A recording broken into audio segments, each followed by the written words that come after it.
വൻ സാമ്പത്തിക പ്രതിസന്ധിയിൽ ആടിയുലഞ്ഞ ചൈനയുടെ വാണിജ്യ സർപ്ലസ് 2026 മാർച്ചിൽ 50% ഇടിഞ്ഞത്.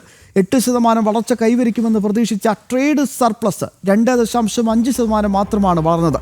ഇറക്കുമതിയിലും വൻതോതിൽ വർധനവുണ്ടായതാണ് ഈ പ്രതിസന്ധിക്ക് കാരണമായത്.